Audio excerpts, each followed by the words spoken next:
It's the Friday Feels, and we're back with your first sip of the weekend.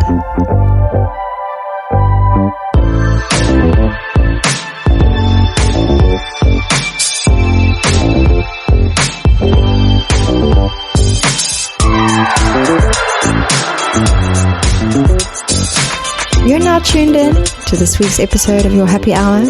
I'm your host, Nicole Carmine, and it's amazing to have you here, joining me this week as we uncover the truths about being a human and a working professional. What are you up to this Friday? Well, whatever it is, this moment is just for you. And we're back this Friday with our second episode of season 2 of Your Happy Hour. And today we're continuing this theme of reinventing your conditioning that we started last week. And today I have a very, very special guest joining me. He said I should just introduce him as the dope guy that I met on the streets of Paris that happens to also be South African. So I shall do just that. But today I'm having a very special South African friend who I met in Paris randomly at the South African bar called La Pomme d'Ève in the heart of Paris, close to the Panthéon, and super happy to introduce Vincent Mahloko to you tonight.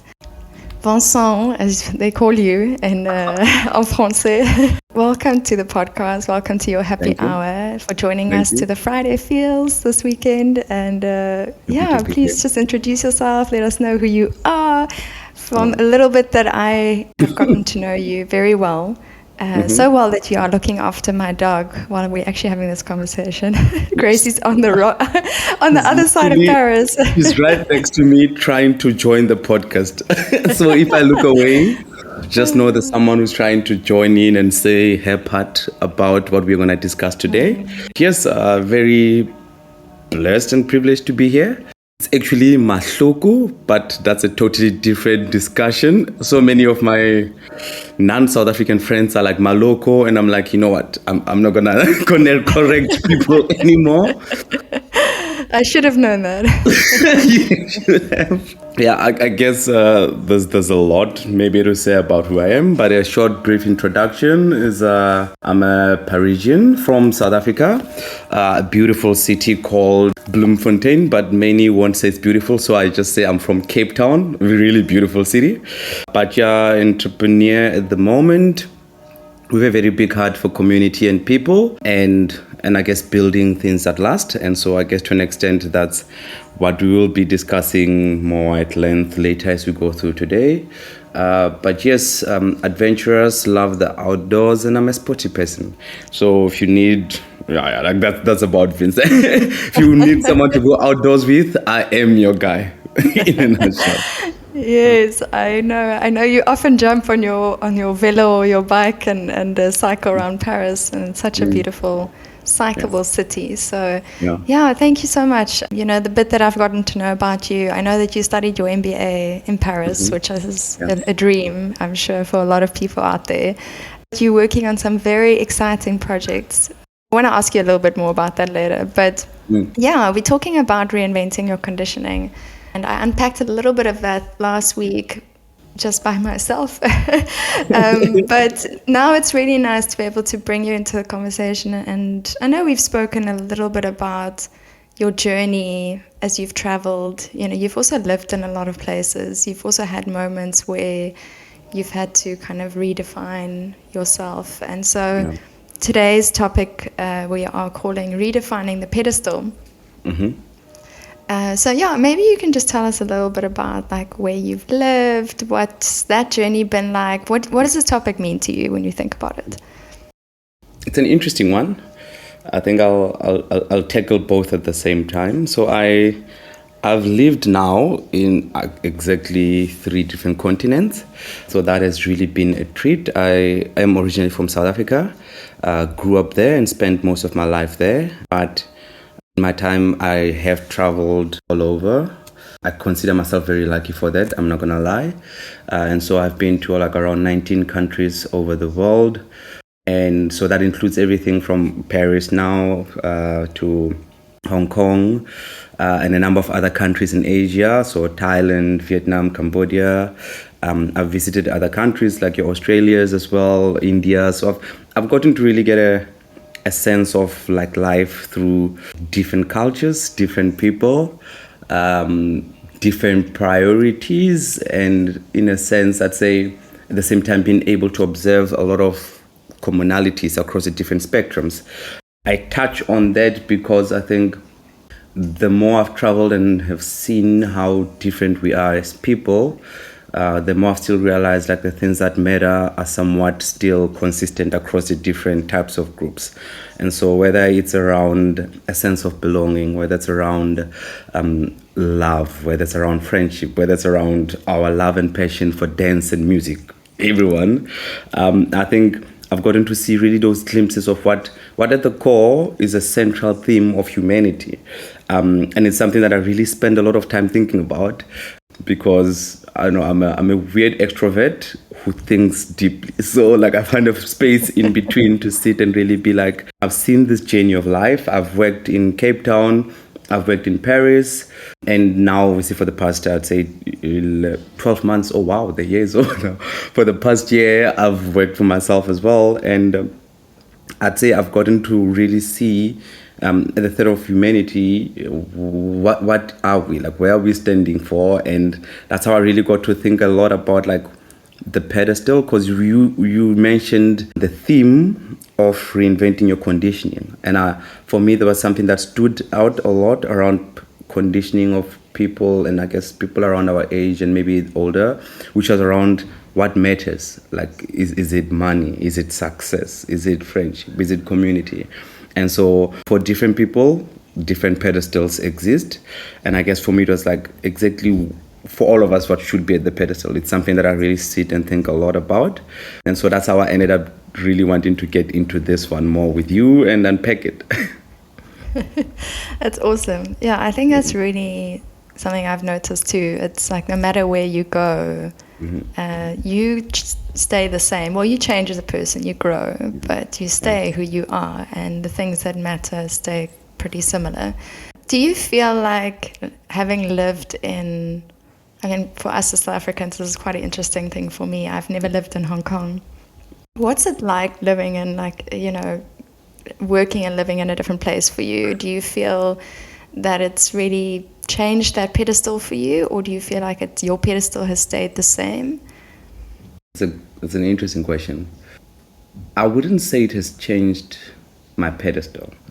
And so I will say I've observed that different places have different things that they put at the top. So if you think of Paris, and I know to a big extent there's a stigma around like people in Paris just like the chilled life, the work part is not a thing. But having been in startups in like the French scene, I can definitely say that like working hard is a thing. I've observed it. At the same time, I've been in the Hong Kong side and I've seen it's like working hard times like on steroids as well. So like the narrative of making it and really, I guess the prestige that comes with it is really like fundamental and central to like the people. Maybe not necessarily as much as like in the Paris side where it's like I will work hard, I'll give you till the set time, but after that I'm gonna go to my bar and enjoy life with people and be cordial. It was an interesting one when I was in Thailand. I was really also just looking around and realizing here everyone works. It's like the child is already part of the family business, all the way to like the grandfather who's like 88. Like everyone works except like the experts are there who are traveling through and everything. But like everyone works. It's a way of life, and there's like this nuance of service. I really enjoyed that. Like it's a weird one. It's like, here we'll serve you, but everyone in this household is gonna feed you.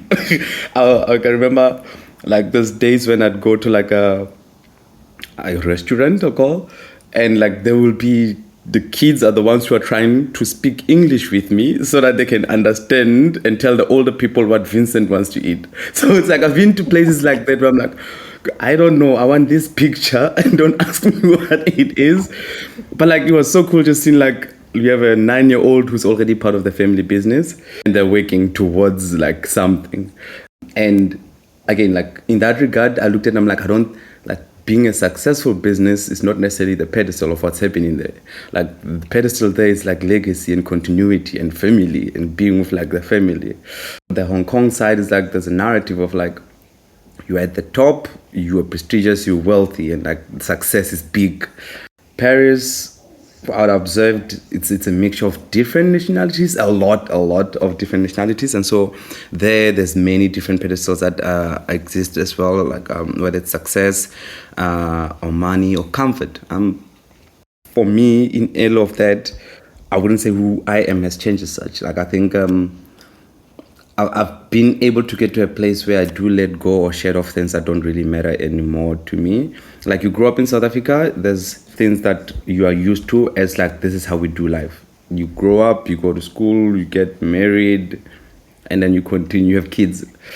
I've gotten to grow and understand myself a lot through different contexts and know that things like kids, for example, don't necessarily mean as much to me personally, which I know back home my parents would be like, what? But like as I grow up, I realize, no, like it's just not what defines me and what I want or what I'm working towards. And I don't think if I'd left South Africa, I would get to places like that. So it's a weird thing. It's like small things that because you're so exposed to different realities, you are able to really carve out who you are. And for me, the commonality still remain friendship. Like that's a big one. Community, like that's the real one. Where it's like relationships. How do we build real, tangible relationships that bring meaning, love, connection to people? Vulnerability, trust, other things that we'll touch on. But like, yeah, all of that, that's big ones for me as well. I love that. Yeah, and I've really felt the same. You know, it's you don't know until you leave a certain situation. Yeah. What are the things that are important to you as a person? You know, and then you, like I spoke about last week, but there's a certain conditioning that you don't realize that you've been boxed or you know that you have certain perspectives. Yeah. Until you move and then you're like, well, oh, there's a whole wide world out there that's, you know, doing things differently. And it's okay if I prefer that. And it's okay if I can stand up and say that's what I want to do, which is not always so easy. I know South Africa's got quite a conservative way of molding people, you know, which I think in Paris with the melting pot we have here and other places, you know, there's just such a diversity of humans. Yeah. So you really can find your tribe wherever you go, which is great. So maybe just to delve into that a little bit, do you feel like there's something specific where you felt like this was the conditioning of my past and you had to kind of let that go and rediscover yourself? Is there some example that you can think of that was quite difficult? It's a tricky one because I wouldn't necessarily say it's a conditioning of my past either. But what comes to mind first is I really come from a tough neighborhood in a sense. And like where I come from, like the odds of just even making it out are just tiny. They're stacked against you. I guess I knew at the time, like, I'm going to make it out. So I will work hard and success will really be what defines and just brings joy to me and my family. And I guess you get to be a light and perhaps hope for people who are to follow after you, coming from the same place. And I've worked hard. And so to an extent, I guess what defined me has been like my identity is rooted in having been brilliant at what I'm doing academically, professionally, so that I could make it and be successful.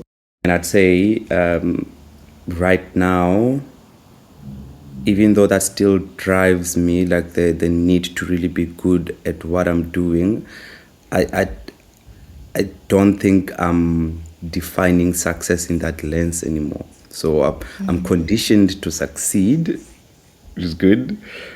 But what is that success looking like? Is it still around being the best in your company? Is it the best professionally, making a lot of money? I wouldn't say so. I think it's around how do we really create impact in this world that has gotten so cold, that has gotten so pessimistic, where people have really gotten to be lonely and anxious, and how do we really impact and leave a legacy of positivity and hope and passion and dreams in that? And so I'm still driven by it, but like by the narrative of success is conditioned into me, but like it's a redefined success and what it looks like. It's weird because like some people think like the two can't coexist. They do, because if you know me, Nicole, I'm working on 3 different startup projects at the same time. So it's a weird one because I think the 3 startups is knowing that like the more I succeed in them, the more of a pedestal I do have to reach all the corners in the globes of the world to impact the other type of success that I'm seeking, or rather to share my ideas and sow some seeds of what that type of success actually looks like. And like I said, for me, it's still centered around relationships, real leaders enacting and building policies that leave the world a better place. Like things like that is where more I've defined success to be, but I understand the need to use this lever to get that side. No, I love that. Yeah, I can so resonate with what you're saying because I think this is quite a South African thing too, you know, and I know you, you know, I did not come out of the kind of background that you did, so I can really appreciate, but I know that background and I know that you know, that area. And so I can really appreciate that you've walked that journey to where you are today. And I think that's one of the things that really struck me about you when I met you, was this really humble, successful person, you know, that's meandering the streets of Paris. So, and yeah, so I think I really feel that's something that we do struggle with when we come from South Africa, is this, you know, sense of a lot of people that are born in places that the social structures work quite well aren't necessarily exposed to having to really survive and make it like survival of the fittest. But I'm so grateful that we came out of those environments, because it teaches you a streetwiseness out in the world, if that's a word. And I think that and I think that what's really amazing is that you've been able to see that, like, you know, at some point in your life, you define yourself in some way because there's a need for it, and then being able to say, well, look, maybe achievement is not the pedestal, but maybe a deeper purpose is. And I know that's something I felt recently, is really having to learn how to slow down and understand the why behind what I'm doing. Because if you don't have a why, if there's not a bigger mission, I think, to what you're doing, then having different companies, having different ventures, and like they say here in France, your projet, your projects, you know, you won't succeed in them because you're just looking for the success element of it. But when you have a bigger mission like you do, then it drives so much, and then you actually find you probably could do a lot more than you realize. So I'm curious, like, you kind of touched on this, but like 10 years ago, did you see yourself doing what you're doing now? Oh, no, not at all. But I will say, actually, like, I was thinking about this, like 10 years ago was most probably the first pivotal anchor towards where I find myself now. So I was on a mission trip in India, and at the time I was still at Stellenbosch University, studying actuarial sciences. So obviously, like, a very difficult course, and one I really, really hated. And it's funny, like, this is where it goes down. You were told growing up, like, you study actuarial sciences because you are smart and you are good at mathematics and you're going to make a lot of money. That was a condition that I grew up with, right? It's like, okay, cool. I don't necessarily have formal mentorship and tutelage around what other avenues exist of making it in the world in terms of entrepreneurship. Like, it's a different conversation that I'm very passionate around, but like the access to mentorship from people who've made it before is not as prominent in a Black community because most have not necessarily made it before. So most have not even been to university. So it's like you don't have that people who be like, no, don't study actuarial sciences because of this and that. It's more around like, what can we make money? Oh, you're going to be a doctor, an accountant, actuarial scientist. But actuarial sciences I only came across because yes, I was still also a very curious individual. So I knew it exists, but when I told my parents I want to study actuarial sciences, they were like, what is that? So, I know it's the reality. But it's a good anchor because I got into it already for the wrong reasons, which was I want to make money and I want to make it so that like my family gets better. But it was like more centered in money. But I found myself 2.5 years of something I totally hated. Like, and don't get me wrong, I learned a lot because it was still tied into like finance, which is something I'm really good at and I'm passionate about. But like I did learn a lot in those 2.5 years around that. But at the same time, I had to drag myself to go to class. And when we went to India, it was the first time where I was with a group of other guys and we could sit, and for me, only in the rice villages in Pratap Nagar, if I remember correctly. I was in the villages after teaching like kids how to dance and speak English. And I remember thinking like, what am I doing with my life? Like I'm doing something that I hate with the guys, and I guess motivation of money, which may not necessarily really define or matter as much to me, in as much as I come from a poor background, but like there's so many different ways to get to money as an example, and it should not necessarily be through something that I fully hate like this. And so it was an interesting time where I had to make a big decision, and that's when I actually decided, I'm going to change to investment and financial management. Why? Because I've already spent 2.5 years here. This will credit me. I didn't have the luxury to start over. I had to work hard to get into the top 100 of my province so that I could qualify for a scholarship to study to begin with. So it's not like I could afford to just change and start afresh. But there I was like, cool, we'll start this. And when I come back, I'll change to investment and financial management, which I did. And to this day, was probably one of the biggest and best reasons. Yeah, it's so weird, like how small things like this, but like it's most probably one of the biggest reasons why I find myself where I am today, 10 years later. But I would not have imagined like I'd be in Paris, working on my own startups with a global network of friends and meeting, honestly, amazing and diverse people every single day. I get to interact with people across all different types, very successful to just normal you and me. And from all of them, we still learn.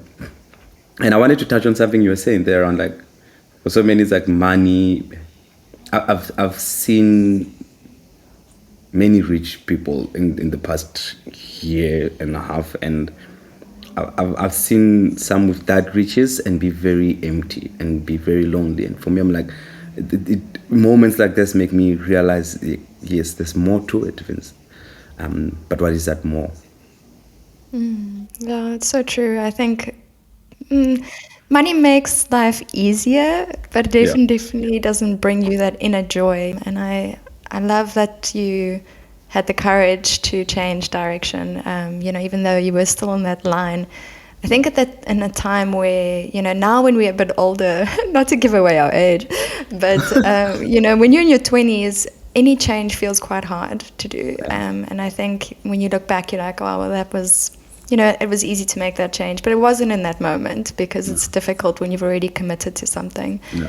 And I find it really interesting that you had to go to India to see that. I think that's quite an eat, pray, love moment there. So I love that. And so now you're working on your cool stuff, and I know that you are a bit of a visionary behind something called Sugar Me, and you're also the founder of something very exciting that I'm very passionate about too, called Lemonade. So just tell us a little bit about both, if you don't mind, and just sharing, and then also just where you see yourself in a year from now, all entwined in that answer. Interesting ones. And one thing I've gotten a question that's familiar with people is like, how did you decide what you wanted to work on? So maybe like as I share my story, you'll get to that, because I realize a lot of people want to take that leap of entrepreneurship, but so many are like, where do I start? What is this? But yes, I'm working on 2, 3, but I don't, like let me say, the 2 that you mentioned, one is Sugar Me. And so this is a mobile application that we started actually working on in 2022 or so with my housemate at the time.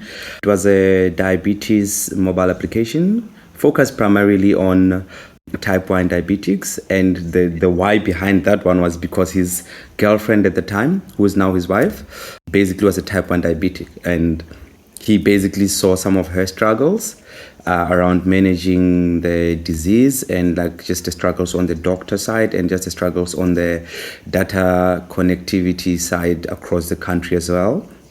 And so he started working on how can we build a solution for this. And because we were housemates at the time, and I was studying my postgrad business diploma at the Stellenbosch Business School, I had to do as an entrepreneurship module, like that business plan thing. And it just happened to be that like he's started something, and I'm like, I need to work on something, so I'll do research on actually the diabetes market and understand what's happening. And I realized there was a lot of opportunity to really make good change, because especially for the poor people in the public sector, which is our focus, like their access and affordability for just managing this disease is not easy. And so I started working and finalizing the strategy on that, and then he was still developing and building the product. And 3 years later, we've basically finished the minimum viable product. And last year already we started this year, still 2025. This year we still really working closely with doctors around the electronic health record side of it, so the HR element of it, because we started building it for type 1 diabetics, but the doctors have been more excited about it because they're like, this solves our problem so deeply for the public sector. And actually, like the past 3 weeks, what we've been discussing is changing some things to actually focus on a WhatsApp first approach for the patient side and interlink that to the doctor EHR side. And so it's still an interesting project. Again, focused primarily on the public sector. We'll see how that continues to grow. A lot of interesting opportunities for partnership exist, and it's exciting. I know whenever I say partnerships, you're the first person that comes to my mind. I'm not gonna lie. And then the second project I've been working on, Lumini, like you said, is around how do we enable property ownership for the middle income. Over the past few years, property ownership for the middle income is getting more and more unattainable. And this is primarily driven by property prices skyrocketing on one end, while salaries on the other end have remained flat. And my conviction that I strongly hold is that the future thereof is buying property as a group. So my friends, my family, or other investor grade individuals, but like real property ownership, not like fractional. So we're moving away from like the crowdfunding approach or the real investment trust where you own like 0.1%. This is enabling you, Nicole, and Vincent, and someone else to just basically pull our sources together, increase our buying power, be able to buy property seamlessly in your Dubais, in your Londons, in your Parises, in the South Africa. So I'm really looking at a global market for it. And it's been a good journey. Difficult, but a really good journey for both of them. And yeah, I can share more really about both the difficulty of that side or around, I guess, the inspirations of the why. But 1 year from now, I think where that all translates to is really with the Lumini side, because it's so big, it's so grand. I've already mapped out the next 8 years for what this looks like. But you realize that you have to start somewhere.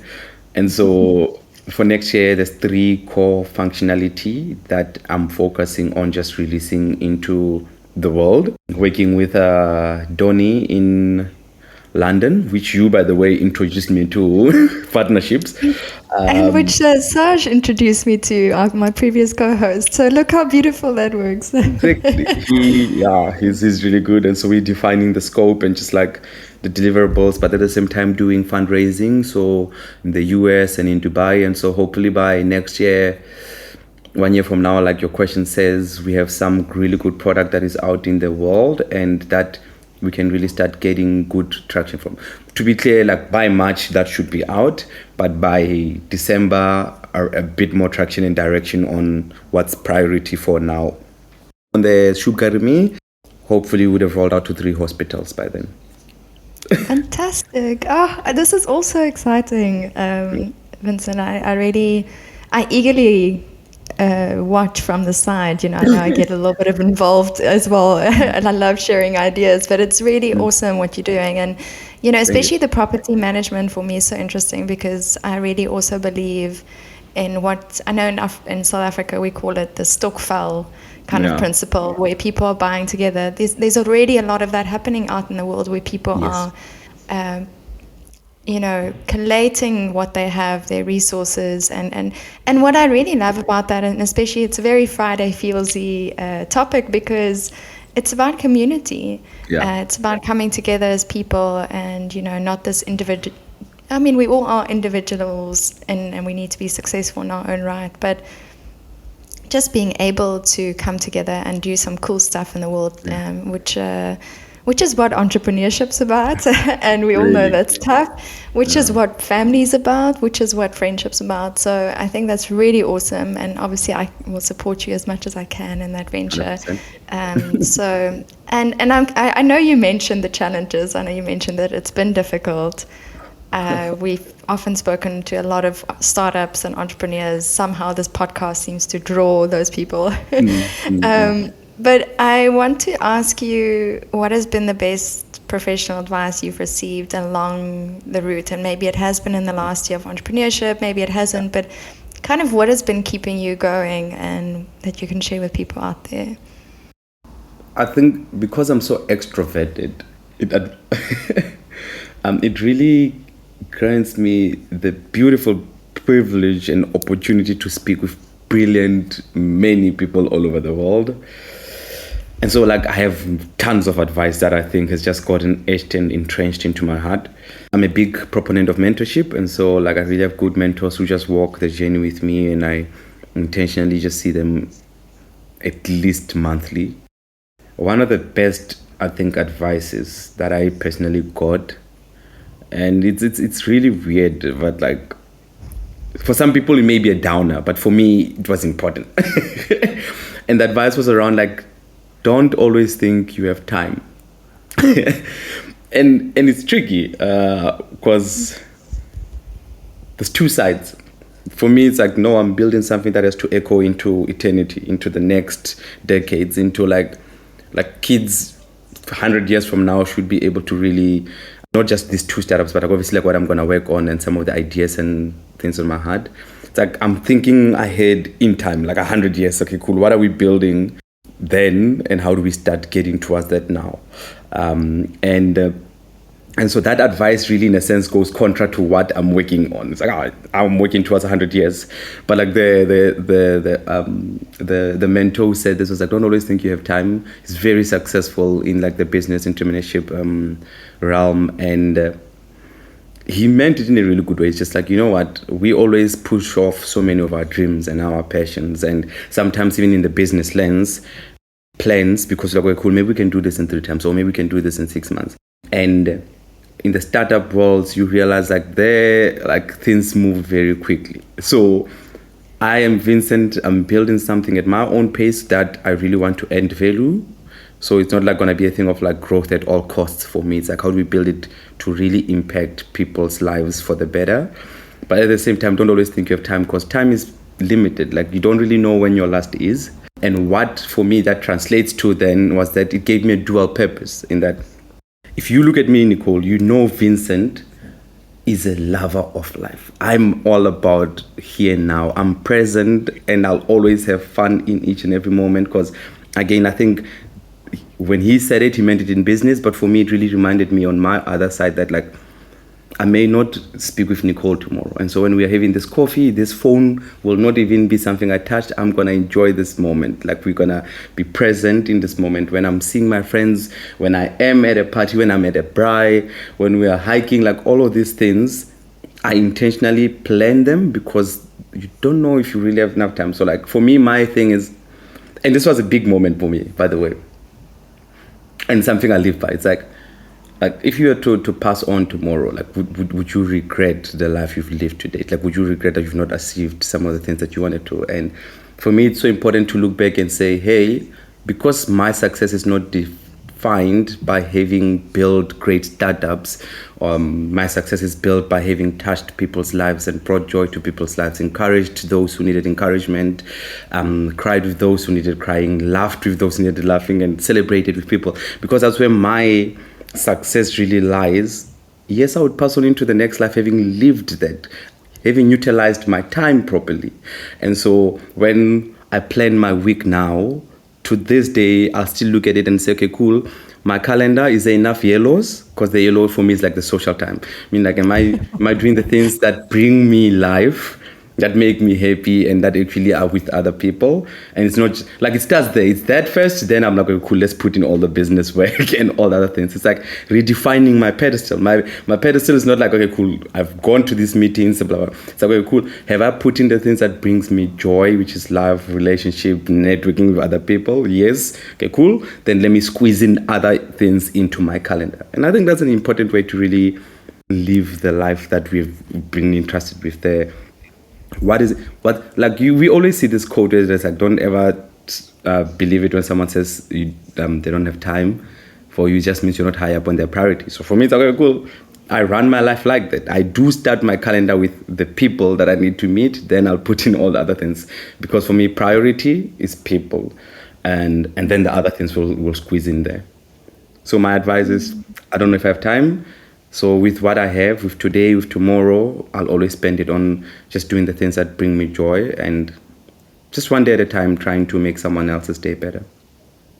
Oh, I love that so much. And yeah, I really do feel that when I spend time with you. So I know what you're saying is sincere and true. And it's my motto is very much about follow your joy. And people do tend to say follow your joy and money will follow. So let's hope that happens as much as possible anyway. But I love that you've put your calendar in colors. I think that's also something for everyone listening out there to kind of take away. I've started doing something similar recently, and it's very helpful to see your life in terms of color, because we are very visual people. Or, we think in different ways, and sometimes we try the normal diary or the task list or the whatever it is, but maybe that's something that works for people out there, and I can also highly recommend it. And you get to see where you spend your energy and your time quite easily, instead of having to go and dig deep into that and figure it out. So thank you for sharing that. And for everyone else out there who's listening, what does this topic mean to you? What are you feeling about the pedestal in your life? What have you set as your pedestals? Do you feel like they need defining or redefining? Please let us know all your feels, so we can support you along the journey of reinventing your conditioning. And I just want to take a quick moment to give a little shout out at this point to places, people, and spaces that have kind of inspired and who are redefining the pedestal and the conditioning. And this week I had a privilege to go to a little cafe called Umami Matcha Cafe. It's in Paris. Check it out. We'll put it in the socials. And I know a lot of people are moving away from the conditioning of coffee. I still love my coffee, but matcha seems to be quite an interesting thing that people are trying these days. And I had a really lovely matcha cappuccino there, and they have a really cool vibe. So just wanted to give them a shout out. They're doing something different in the world. Really loved your feels, guys. So thank you for that. And then on the topic of giving shout outs and sharing gems, now something we do every week on this podcast is to share a little bit about what our week was like. And I wanted to start, and then I can kind of give you an idea of what it's like, Vincent, and you can share yours. For me, it's really been about slowing down. I mentioned this earlier, but it's been very like a big topic for me this week as well. Maybe it's that sense of conditioning. Maybe it's that pedestal of achievement. I wake up in the morning and I start thinking about all the things that I need to do, and I also have tons of projects that I'm working on. So I've really had to kind of just slow down and be very mindful of my time. Like you mentioned, where am I spending my time? Where am I spending my space and energy? And it's been so amazing to do that. I've kind of really been able to get back to self and notice small things I didn't notice before, and really just take in the world around me. So very grateful for that realization. Still actively having to work hard at it every single second of the day. But yeah, that's been really a gem for me. How about you? My week? Actually, this is funny, by the way, Nicole. This is, again, for me, this year for me really takes the point of the pedestal home. And this was not planned, because obviously, like, this is not like we're gonna do this now. But I told you I'm working on 3 projects, and the third project obviously launched yesterday. And you yes, and the past 2 months have most probably been some of the more challenging ones in my life as well. And don't worry, it doesn't define me, because I still find joy and I have amazing people in the midst of all of that, and still dance it up. But like, they have been really difficult. And so yesterday, like, finally launched another project, and I was excited about it. Like, I was like, yes, we've worked hard. This is going to be the moment. And like, I think for me, it was one of those things where you've dreamed something, and it's so interesting when you tangibly see it rolled out and people give good reviews. Because like, the feedback from like the people, the initial users we've onboarded, was really good. Like, everyone's like, oh, this isn't a good idea, like, we love it, let's see how it grows. So that was really interesting and amazing. That moment hit where like we launched it and I sent, and people could start signing. It was one of the best feelings ever. Like, I was amazing celebrating with him to say, yo, we've made it. And then the day went, and like, obviously, like, this project is, and the product is out there, and it was an interesting feeling where like, okay, cool, you've reached a goal that you worked hard towards. It's a startup, it's a project that's actually now going to be out there.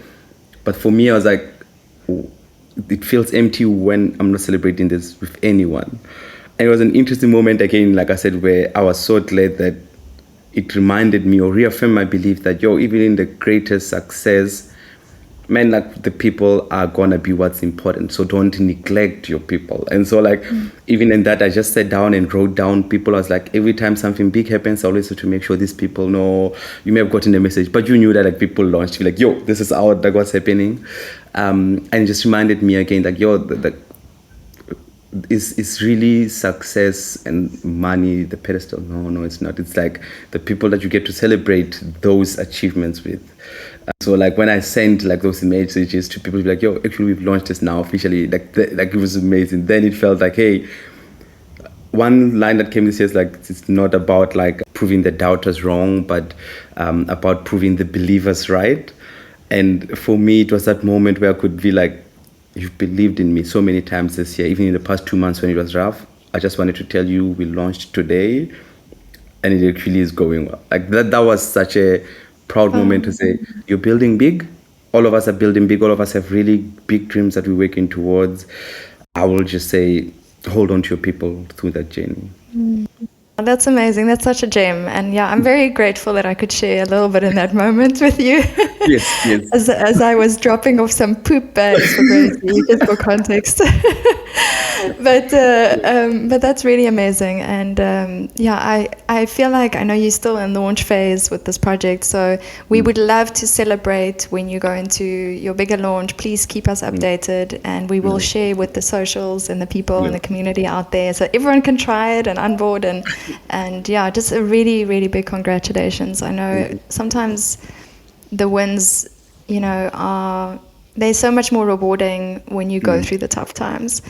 Someone once said to me, it's like life's like a ruler, right? Like, if you cut on the one side, you cut on the other side. You have to feel the pain sometimes to feel the joy. So thank you so much for sharing that moment with us. And so for the community out there, for everyone who's listening, I'm curious, how has your week been? What are the gems that have been coming up for you? What have you stumbled upon? What has surprised you? What do you feel that you've learned? And before we go to the last section of today's podcast, which is a very important new little stint that we're doing, I just want to place the spotlight on our partner for the month, and that is Riverside FM. So we've had some amazing collaborations come through in the last while, and they are one of them. Riverside FM is a platform that is made for podcasters, content creators, and now live streaming is involved in this as well. So it's super exciting. Who knows what we'll be able to get done on this podcast in the future, and more things to come. So thanks so much, guys, for being an incredible community around us as we create this content for everyone out there. yeah, and then I just really wanted to close with one thing. We started something really cool called The Stack, which is our reading list. And we're building this reading list of recommendations from the books we're reading, but also the books and quotes and just amazing words out there that, you know, people like yourself as a guest are experiencing in the world. We want to get people reading a bit more. So a last question to you is, Vincent, what is in your stack at the moment? Or what is in the stack that you can share that you've really had a good read? Beginning of the year, I read an amazing book called How Big Things Get Done. And it was funny because it was a book given to me by a mentor, like I said, team mentorship. And it was like, this is some of the mistakes that I've made on my journey. And like I wish I had this book 3 years earlier before I started the entrepreneurship journey. So he gave it to me. And by far one of the best things I've read in. One of the first things I've read, sorry. That is not English, but yes, one of the best things I've read by far. It was funny because obviously it's like 10, 11 months later, and I looked at some of the notes and stuff I made and read from it, and I was like, you made so many of these mistakes. And I love that. So I guess, in a sense, what I will say is that like life is difficult, not gonna lie, and I know people have a lot of real things that they struggle through and are working through. And so my reminder to you is that like just be kind on yourself. When you take the leap of faith into running after something that you really are passionate about and believe in, like I did with entrepreneurship, you will still make mistakes.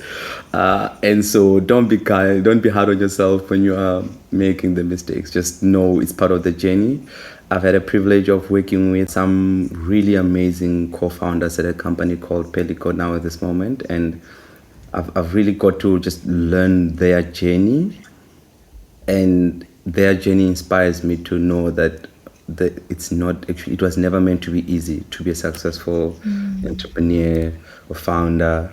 And so I've enjoyed just learning from them, and through their experiences I've learned to be kind to myself when I'm not getting things right. And that's important. So if you want to read it, How Big Things Get Done, absolutely Amazing. impeccable, an amazing toolkit for managing and navigating complex projects. And let's be serious, like in the 21st century, your own life feels like a complex project. So maybe it'll help you with that as well. Yeah, that's amazing. I love that. How Big Things Get Done. We'll definitely add that to the stack. Thank you for that recommendation.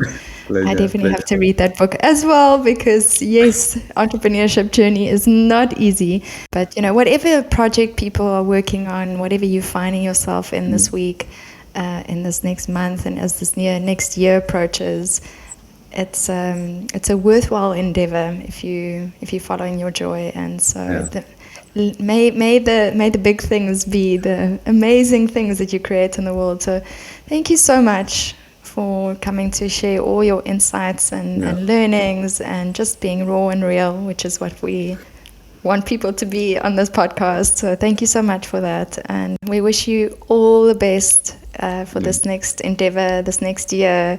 And thank you for looking after beautiful Gracie. I'll see you guys very, very soon. Oh, she's so sweet. Yes. Thanks so much, Nicole. If you haven't just yet, follow Friday Feels on Instagram, Facebook, TikTok, and LinkedIn. You can share with us all your feels this week by tagging us at fridayfeels.co. And you can also find the website at that handle. And now, as you ease into this weekend, take a moment. Celebrate who you've become, what you've overcome, and what is yet to come as you do the crazy and cool things that you do as the authentic you. You know, the truth about life and work is that it's hard, but the beauty is this global working experience that you're in, well, we're in it together. So keep connecting, empowering, and inspiring this week. And of course, keep it raw and real. Until next time.